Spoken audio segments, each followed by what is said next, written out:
नमस्कार, स्वागत है आप सभी का। मैं हूं आप सबके साथ ऋषिका। आप देख रहे हैं मेरे साथ मारो राजस्थान। बुलेटिन की शुरुआत करेंगे बड़ी खबर के साथ। टोंक के निवाई से बड़ी खबर आ रही है, जहां एक सड़क हादसा हो गया है।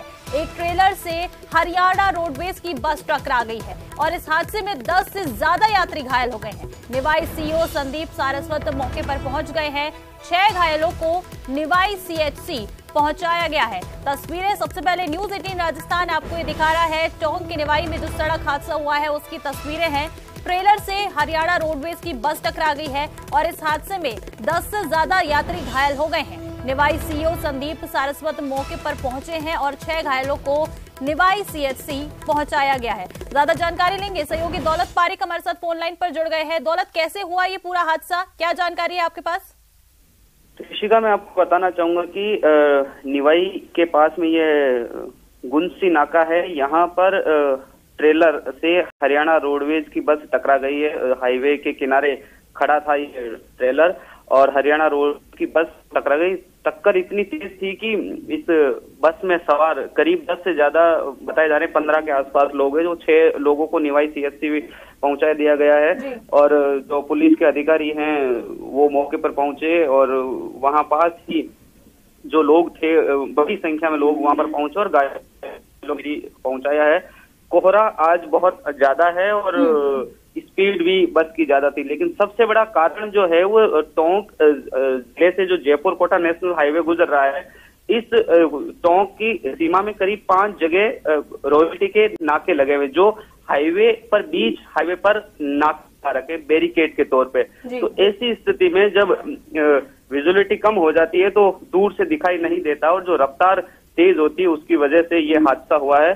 लगातार इसको लेकर के भी लोग आवाज उठाते रहे हैं कि हाईवे पर टोल होने के बावजूद निर्बाध रूप से परिवहन नहीं होता है। इन नाकों की वजह से अक्सर ऐसे हादसे होते हैं, लेकिन फिलहाल इन नाकों पर किसी तरह की कार्रवाई नहीं हुई और इसी वजह से आज ये हादसा हुआ, जिसमें 10 से ज्यादा लोग घायल हो गए। जी बिल्कुल दौलत, एक बड़ा हादसा हुआ है। 10 से ज्यादा लोग गंभीर रूप से घायल हो गए हैं। जो लोग घायल हुए हैं उनकी हालत फिलहाल कैसी बताई जा रही है? देखिए, 6 लोग जो घायल हैं, जिनके हल्की चोटें लगी हुई है। फिलहाल बड़ा कोई इसमें किसी गंभीर घायल होने की खबर फिलहाल नहीं आई है। जो निवाई सीएचसी 6 घायल पहुंचे हैं वो उनका इलाज चल रहा है। कुछ जो सामान्य सी चोट जिनके लगी हुई थी उनको प्राथमिक उपचार मौके पे ही दिया गया। हालांकि जो रोडवेज बस की जो टक्कर है उसकी अगर हालत देख करके देखें तो हादसा काफी बड़ा था। रोडवेज बस की एक साइड की जो तमाम जो खिड़कियां हैं वो टूट चुकी है और पूरी तरह से क्षतिग्रस्त हो चुकी है। सबसे बड़ी बात यही है कि नेशनल हाईवे जयपुर से कोटा जो है, यहाँ अक्सर हादसे होते हैं। इन हादसों को रोकने के लिए चाहे परिवहन हो, चाहे दूसरे जो तमाम काम करने वाले लोग हैं, वो इसको लेकर के काम कर रहे हैं, लेकिन जो रफ्तार और जो हाईवे पर नियम कायदों से नहीं। आपका शुक्रिया इन तमाम जानकारियों के लिए। नजर बनाए रखिएगा। चलिए आगे बढ़ेंगे और देखिए 12 से एक और बड़ी खबर आ रही है। पानी की टंकी पर एक शराबी चढ़ गया है। पोते को गोद में लेकर ये जो शराबी है ये टंकी पर चढ़ गया है। बेटे की पत्नी यानी कि बहू को वापस लाने की ये मांग कर रहा है। छबड़ा पावर हाउस के पीछे की टंकी है जिस पर ये शख्स चढ़ा हुआ है और इसके हाथ में इसके बेटे का बेटा यानी कि पोता भी है। इस बारे में जैसे ही सूचना मिली तो सीआई तहसीलदार भी मौके पर पहुंचे और इस व्यक्ति से समझाइश की कोशिश की जा रही है। ज्यादा जानकारी लेंगे, सहयोगी विपिन हमारे साथ फोन लाइन पर जुड़ गए हैं। विपिन, फिलहाल वहां क्या कुछ स्थिति बनी हुई है? क्या ये जो शख्स है वो मान गया है? बिल्कुल, इसको उतार लिया गया है। शख्स जो है, जो समझाइश का दौर था, लंबे समय की समझाइश के बाद जो है एक शख्स को और इसके साथ जो इसका पोता था, दोनों को सकुशल टंकी से नीचे उतार लिया गया है। बात यही सामने आई है कि जो इसकी बहू है वो पड़ोस के ही एक युवक के साथ जो है वो प्रेम प्रसंग के चलते भाग गई और शादी रचा ली है उसने। और वो जो है पड़ोस में ही रहने के बावजूद भी, मतलब उसकी शिकायत है कि पुलिस ने जो है शिकायत देने के बाद पुलिस ने कार्रवाई नहीं की और वो दूसरे युवक के साथ जो है उसी मोहल्ले के पड़ोस में रहने को आ गई है, जिसके चलते इस युवक जो है शराब के नशे में आज सुबह ये टंकी पर चढ़ा और इसने अपना गुस्सा जाहिर किया है और ये वापस बहू को जो है वापस लाने की मांग कर रहा है। लेकिन जो पुलिस है उस पूरे मामले में जो भी कानूनी प्रक्रिया होगा वो अपनाने की बात कह रही है और और फिलहाल जो है यही है कि जो व्यक्ति है और उसके जो पोता था गोद में, दोनों सकुशल नीचे उतर आए हैं। बिल्कुल विपिन, साफ तौर पर ये एक घरेलू देख सकते हैं कि विवाद था या बातचीत थी जिसके चलते जो ये शख्स था टंकी पर ही चढ़ गया। जी जी जी बिल्कुल, ये वाद विवाद घरेलू था, लेकिन जिस तरह से एक मासूम बच्चे को गोद में लेकर टंकी पर चढ़ना और शराब के नशे में चढ़ना, ये कहीं ना कहीं दुर्भाग्यपूर्ण है कि अगर मान लीजिए शराब के नशे में पांव फिसल जाता या फिर कोई अन्य ये कदम उठा लेता, तो ऐसे में जो है बच्चे की तो जान जाती है, अगर ये खुद भी हादसे का शिकार होता तो इसकी भी जान जाने का खतरा। तो ऐसे में जान जोखिम में डालने का जो है वो तो मामला सामने आ रहा है। पुलिस उस पर भी विचार करेगी कि क्यों ना इस पर मुकदमा दर्ज किया जाए। जो भी होगा पुलिस फिलहाल अभी उतारने के बाद जो है कानूनी प्रक्रिया अपनाएगी इस मामले में। बिल्कुल देखना होगा कि पुलिस क्या कुछ कानूनी प्रक्रिया इस पूरे मामले पे अपनाती है। बच्चा ठीक है, जो जिस बच्चे को लेकर ही चढ़ा था शख्स? हाँ, वो रोता भी लगता रहा, उसका पिता भी जो है नीचे से उसको आवाज देता रहा, उसको समझाने की कोशिश की गई, लेकिन फिलहाल जो है वो बच्चा पिता की गोद में आ गया है और वो सकुशल है और ठीक है। चलिए ठीक है विपिन, शुक्रिया आपका इन तमाम जानकारियों के लिए।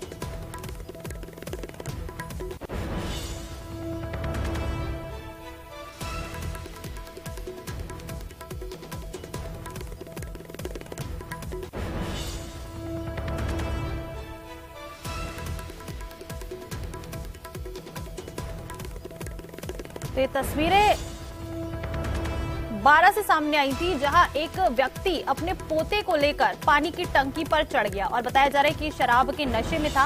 हिलाल घेरे में उस व्यक्ति की तस्वीरें भी आपको टीवी स्क्रीन पर हम दिखा रहे हैं, जिसमें आप देख सकते हैं कैसे एक व्यक्ति पोते को लेकर, छोटे से बच्चे को लेकर टंकी पर चढ़ गया है और मांग थी अपनी बहू को वापस घर लाने की। चलिए आगे बढ़ते हैं और देखिए खबर अब अलवर से है, जहां रानी थाना क्षेत्र के अंतर्गत गढ़ी सवाई राम झगड़ा मार्ग पर कड़बी से भरे ट्रैक्टर ट्रॉली से एक कार टकरा गई। इसके बाद कार में आग लग गई और कड़बी में भी आग लग गई। आग से कार और पशु चारे के लिए कड़बी आग से जलकर खाक हो गई। आग की सूचना पाकर मौके पर पुलिस और फायर ब्रिगेड की टीम पहुंची है और कड़ी मशक्कत के बाद आग पर काबू पा लिया गया है। फिलहाल पुलिस आग लगने के कारणों का पता लगाने में जुटी हुई है। ये तस्वीरें भी आप आपके टीवी स्क्रीन पर देख सकते हैं, कितनी भीषण ये आग लगी है। बता दें कि कड़बी से भरे ट्रैक्टर ट्रॉली से एक कार टकरा गई और उसके बाद देखिए कितनी भीषण ये आग जो है दोनों वाहनों में लग गई है। कार में आग लग गई है और कड़बी में भी आग लग गई है। आग से कार और पशु चारे के लिए कड़बी आग जो है वो जलकर, यहाँ पर जो कड़बी है पूरी जलकर खाक हो गई है। और देखिए सवाई माधोपुर के कुस्तला गांव में भगत सिंह सर्कल पर एक ट्रक पलट जाने से दुर्घटना हो गई है। बताया ये जा रहा है कि सवाई माधोपुर की ओर से मेगा हाईवे पर एचपी गैस का एक ट्रक तेज गति से कोटा की ओर जा रहा था, लेकिन तभी सड़क पर बने भगत सिंह सर्कल पर अनियंत्रित होकर ये ट्रक जो है ये पलटी खा गया। गनीमत ये रही कि दुर्घटना में कोई जनहानि नहीं हुई है।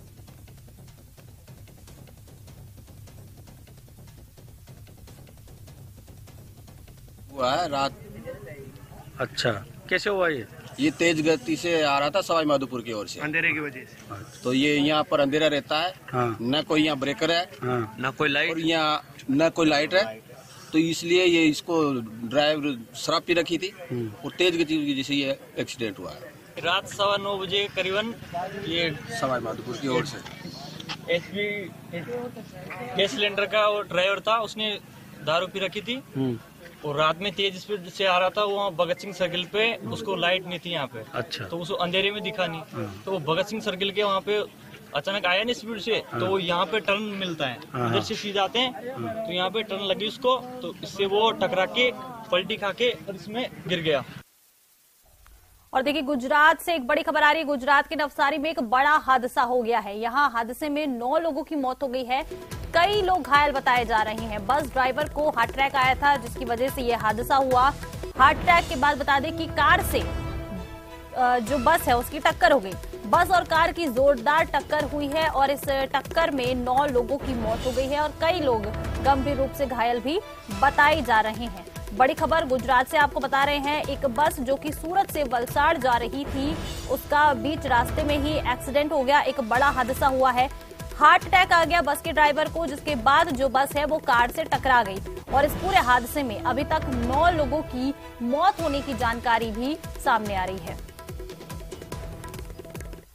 और देखिए, प्रदेश में चल रही गैंग वॉर की वारदातों के बीच जयपुर में पुलिस ने गैंगस्टर विक्रम गुर्जर उर्फ लादेन और उसके साथी राहुल को शुक्रवार को गिरफ्तार कर लिया है।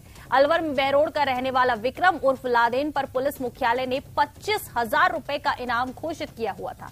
लादेन के खिलाफ लूट, जानलेवा और हत्या, एक्साइज एक्ट सहित अन्य गंभीर आपराधिक मामलों में 27 आपराधिक केस दर्ज हैं। दोनों बदमाशों के कब्जे से पुलिस ने एक पिस्टल, देशी कट्टा, 7 कारतूस और गाड़ी भी जब्त की है।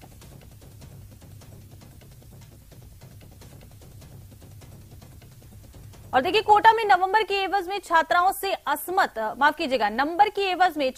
असमत मांगने और खाली उत्तर पुस्तिकाओं में भी नंबर देने के मामले में गिरफ्तार छात्रा की जमानत अर्जी पर कोर्ट में आज सुनवाई होगी। छात्रा को 2 दिन पहले पुलिस ने गिरफ्तार किया था। साथ ही यूनिवर्सिटी प्रशासन ने कार्रवाई करते हुए आरोपी छात्रा को निलंबित किया। इससे पहले यूनिवर्सिटी प्रशासन ने प्रोफेसर और आरोपी छात्र को भी निलंबित किया था। बता दें, 2 दिन पहले छात्रा की ओर से वकील ने सुनवाई के लिए 2 दिन का समय मांगा था।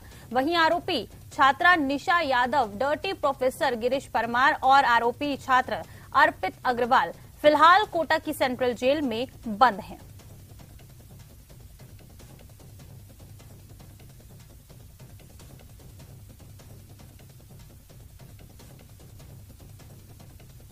हमारे द्वारा जो लड़कियों की असमत मांगी जाती थी उसमें अर्पित अग्रवाल और ईशा यादव की भूमिका थी। ईशा यादव और अर्पित जो लड़कों पर शारीरिक संबंध बनाने के लिए दबाव डालते थे, और ईशा जो थी वो उसकी कॉपियाँ चेक करती थी। उसके घर पे कॉपियाँ मिली है, वो नंबर देती थी, टेस्ट पेपर बनाती थी और वो लड़की पर दबाव डालती थी।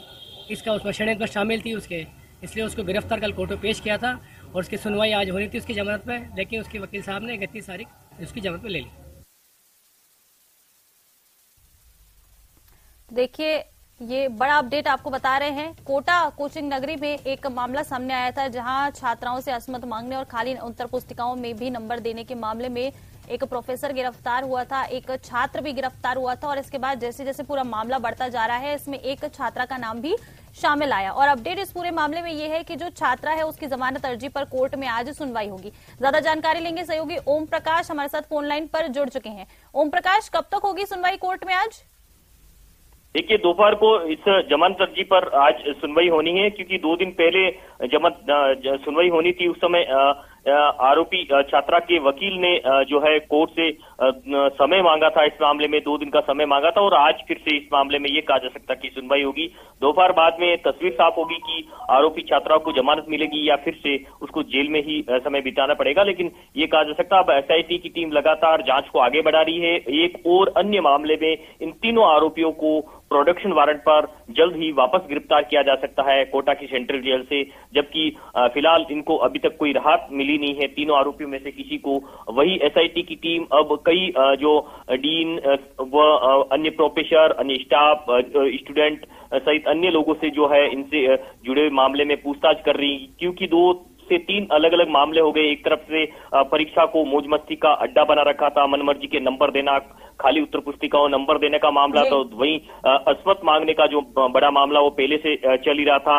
वहीं एक और छात्रा ने जो मामला दर्ज करवाया, उस मामले में अब इन तीनों आरोपियों की फिर से गिरफ्तारी जो है प्रोडक्शन वारंट पर होनी है और कुछ और चेहरे बेनकाब भी होने हैं। फिलहाल एसआईटी की team additional SP Uma Sharma, DSP Amar Singh के नेतृत्व में पूरी कार्रवाई जो है को आगे बढ़ा रही है और कहा जा सकता है कि जल्दी कुछ चौंकाने वाले खुलासे हो सकते हैं। फिलहाल इतना कहा जा सकता है कि दोपहर बाद में तस्वीर साफ हो जाएगी कि क्या उनको जमानत अर्जी पर सुनवाई के बाद राहत मिलती है या नहीं।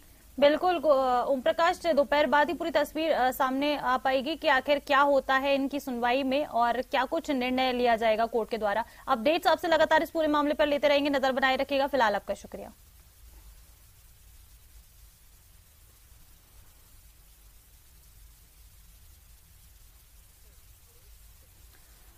आगे बढ़ेंगे और देखिए, धौलपुर के भीगड़ गांव चापड़ माता मंदिर के पुजारी की हत्या कर शरीर के कई टुकड़े करने के मामले में पुलिस ने खुलासा कर दिया है। पुलिस ने एक आरोपी को गिरफ्तार किया है और पूछताछ में आरोपी ने बताया कि पहले डंडे से हमला कर पुजारी को बेहोश किया और फिर फावड़े से हाथ, पैर और सिर को काटकर अलग कर दिया गया। 21 दिसंबर को भीमगढ़ गांव में नदी किनारे चामड़ माता मंदिर के पुजारी भावुद्दीन उर्फ महाबुद्दीन के शरीर के टुकड़े नदी किनारे 2 कट्टों में मिले थे। मामले में लोचन दास की गुफा में रहने वाले बाबा महेश दास के साथ केशव दास और सियाराम पर शक था, जो घटना के बाद से गायब थे। महेश दास को पुलिस ने 26 दिसंबर को मथुरा बस स्टैंड से पकड़ा और पूछताछ की तो उसने हत्या करने की बात कबूल ली। डंडा मारकर की पहले उसे बेहोश किया, फिर सिर काटा, पुजारी के शरीर के टुकड़ों को नदी में फेंक दिया था। एक आरोपी इस पूरे मामले में गिरफ्तार हो गया है।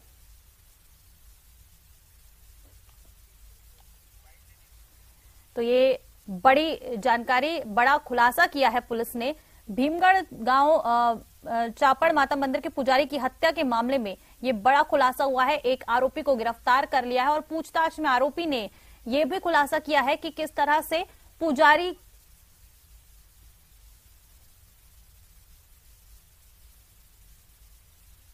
पीसी रिमांड पर लेकर बाबा से मृतक महाबुद्दीन की गायब सिर की बरामदगी की गई। आलाए कत्ल, फावड़ा और लाठी बरामद की गई एवं पार्चेजात जिन पर खून लगा हुआ था बाबा के स्वयं के, जो इन्होंने छुपा दिए थे, उनको बरामद किया गया। और कोई बरामदगी का पुलिस या कोई और पूछताछ जो रह गई हो? अभी और अनुसंधान चल रहा है। एक ही बाबा था इस पूरी? हाँ, हत्या करने में यही था महेश दास। ज्यादा जानकारी लेंगे सहयोगी हरिवीर फोन लाइन पर हमारे साथ जुड़ गए हैं। हरिवीर, क्या कुछ खुलासा किया है पुलिस ने पूरे मामले में? जी, मैं आपको बता दूं, ये पूरा मामला है वो 20 दिसंबर का ये पूरा मामला था, जहां पर एक साधु था, उसकी हत्या कर दी गई थी एक साधु के ही द्वारा। तो उसको पुलिस ने गिरफ्तार कर लिया और उसके बाद में उसको कोर्ट में पेश किया गया। कोर्ट में पेश करने के बाद में पुलिस ने 3 दिन की पीसी रिमांड पर लिया। उसके बाद में उससे जो खुलासे हुए वो चौंकाने वाले खुलासे हुए। उसके बाद में जो आरोपी जो साधु था, उसने बताया कि उससे कुछ दिन पहले जो आटा मारने की एक परात थी, उसको लेकर के झगड़ा हुआ था। मंदिर से ये उस परात को लेकर के अपने जो गुफा पे चला गया था। तो उसके बाद में जो महामुद्दीन था, जिसकी हत्या की गई है साधु, वो उस परात को लेने के लिए गया, तो इनमें झगड़ा हो गया और उसी को लेकर के इसने प्लान बना लिया कि इसको हत्या करनी है। उसके बाद में एक दिन वो अकेला मिल गया, तो उसके बाद में जो लाठी से उसके पीछे से सर में वार किया गया, उसको अचेत किया गया। उसके बाद में फावड़ा था, फावड़े से उसके दोनों हाथ, दोनों पैर और धड़ को अलग कर दिया। इसी बीच उसने बताया कि उसका जो सर था, सर को भी उसने पास में ही रख दिया था।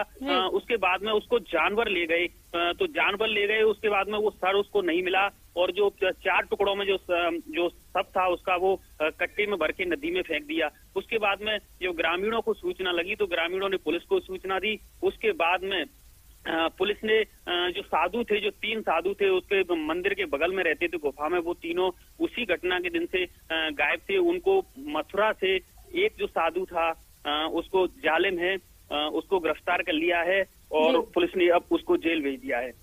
जी हरिवीर, क्या इस आरोपी ने खुलासे में बताया क्या कोई और भी इसके साथ शामिल था पूरी वारदात में?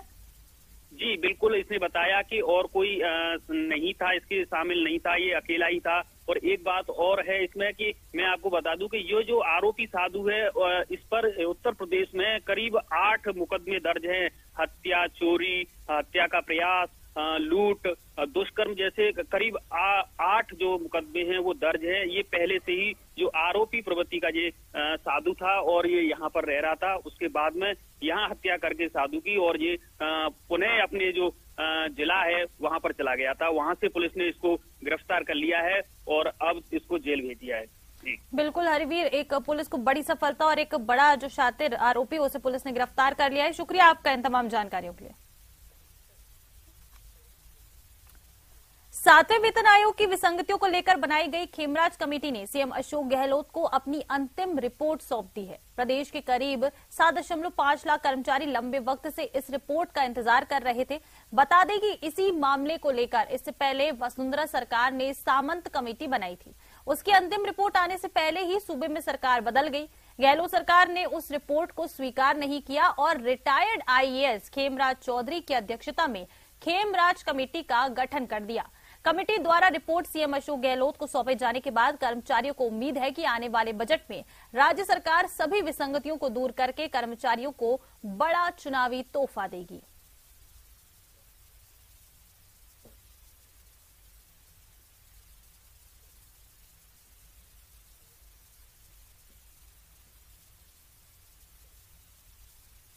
और देखिए, सिख समुदाय के प्रतिनिधि मंडल ने शुक्रवार को मुख्यमंत्री निवास पर मुख्यमंत्री अशोक गहलोत से शिष्टाचार भेंट की है। प्रदेश भर से आए प्रतिनिधि मंडल के सदस्यों ने इस अवसर पर राज्य सरकार द्वारा चलाई जा रही जन कल्याणकारी योजनाओं के लिए मुख्यमंत्री को धन्यवाद ज्ञापित किया।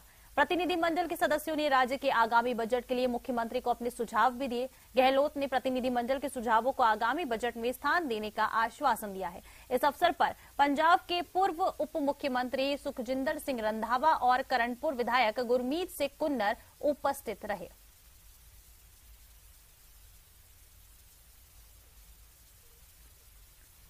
और देखिए, उदयपुर में नगर निगम महापौर गोविंद सिंह टाक और उप महापौर पारस सिंघवी ने शहर में निगम द्वारा संचालित विभिन्न पार्किंग स्थलों का औचक निरीक्षण किया।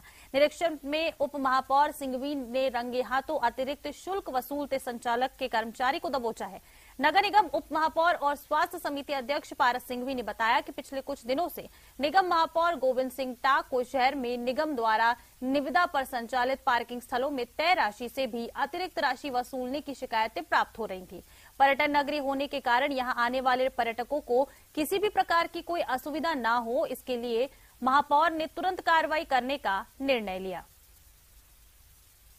महापौर जी के पास में कुछ शिकायतें प्राप्त बहुत दिनों से आ रही थी कि जो हमारा टूरिस्ट इस उदयपुर शहर के अंदर आ रहा है, उस टूरिस्ट से पार्किंग के नाम पर अननेसेसरी की ज्यादा वसूली की जा रही है। महापौर जी ने कहा, हम महापौर जी के साथ में दौरे पर गए, आरएमपी पर जो पार्किंग बनी हुई है, और उस समय स्थिति यह पैदा हुई कि एक रसीद बुक हमने पूछा तो पिछले 20 दिनों से 25 दिनों से रसीद बुक ही नहीं है। हम दूसरी पार्किंग पर गए, वहां पर 50 रुपए पर घंटे के हिसाब से वसूली की जा रही है टूरिस्टों से। और चलिए आपको सीधा दिल्ली ले चलते हैं, जहां बीएसएफ के डीजी पंकज सिंह आज रिटायर हो रहे हैं। सीआरपीएफ के मौजूदा डीजी को बीएसएफ के डीजी पोस्ट का अतिरिक्त प्रभार अब सौंपा जाएगा। दूध ल जाना, इंच कट जाना, धवल बर्फ की चादर पर तू लहू से जय हिंद लिखाना, एक कदम पीछे मत हटना, चाहे इंच इंच कट जाना। अपनी जन्मदायिनी मां के इन्हीं भावों को, इन्हीं बातों को अपने हृदय में संजोए, सीमाओं की सुरक्षा में, अपने मातृभूमि की रक्षा में सर्वस्व न्योछावर करने वाले उन वीर सीमा प्रहरियों को विनम्र श्रद्धांजलि। और इस समय माननीय मुख्य अतिथि महोदय शहीद स्मृति स्थल पर शहीद सीमा प्रहरियों को पुष्प अर्पित कर श्रद्धांजलि दे रहे हैं।